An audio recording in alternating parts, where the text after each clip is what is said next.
आज हम सब जिस जगह की यात्रा करेंगे वो जगह सचमुच ही मायावी और रहस्यमयी है, जिसका सीधा संबंध प्राचीन काल की तंत्र साधना और उस समय की ज्योतिष विद्या के साथ साथ गणित से है।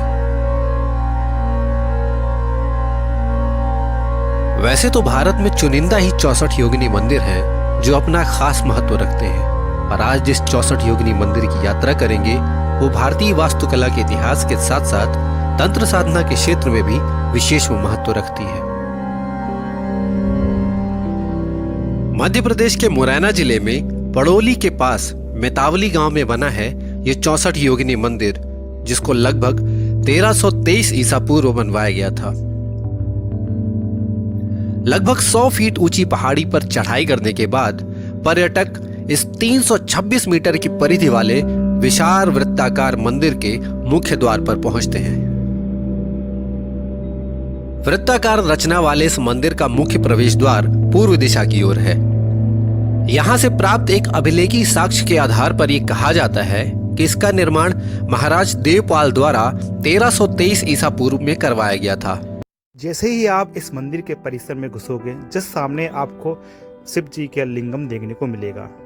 यहाँ सब जगह छोटे छोटे कक्ष में शिव जी के लिंगम रखे गए हैं, और इस जगह को लेबोरेटरी या यूनिवर्सिटी के तौर पे देखा जाता रहा है। यहाँ तांत्र विद्या यानी कि जो तांत्र साधना करने लोग आते थे, वो लोग यहाँ आकर तपस्या करते थे और उस चीज़ के बारे में सीखते थे।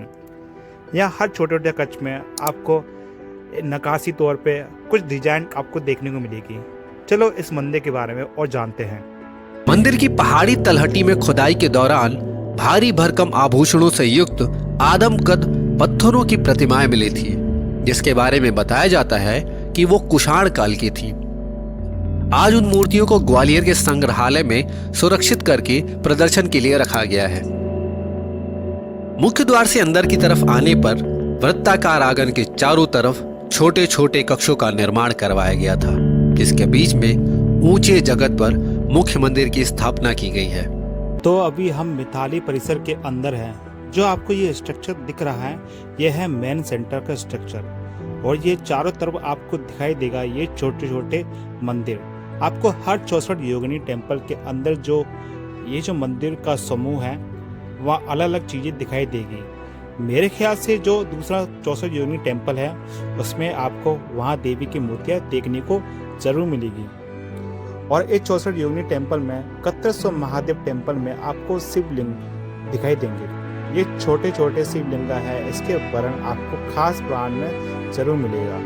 अगर मुझे डेफिनेटली मिलेगा तो मैं आपको कमेंट सेक्शन में जरूर आपको बताऊंगा। सपाट छत वाले इस मंदिर को स्तंभों की सहायता से एक विशेष रचना दी गई है, जिसके गर्भगृह में भगवान भोलेनाथ के शिवलिंग को स्थापित किया गया है।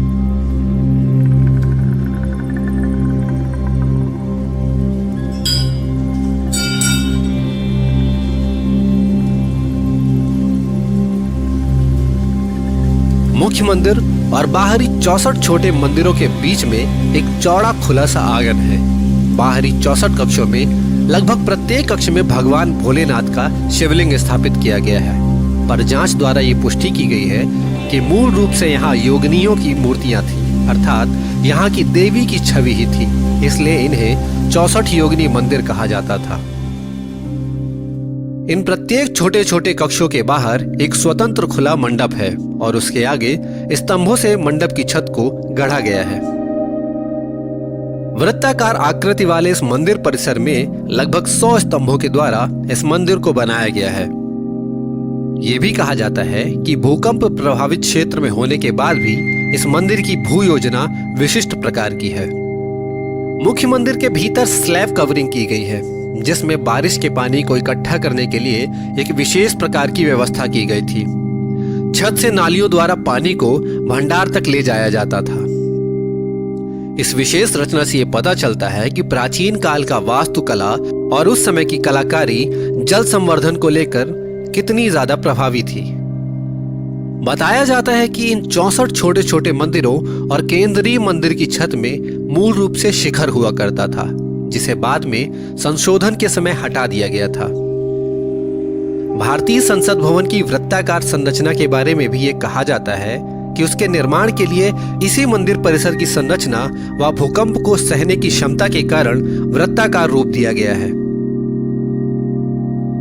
सन 1951 में इस मंदिर को भारतीय पुरातात्विक सर्वेक्षण विभाग द्वारा प्राचीन और ऐतिहासिक स्मारक घोषित किया गया है।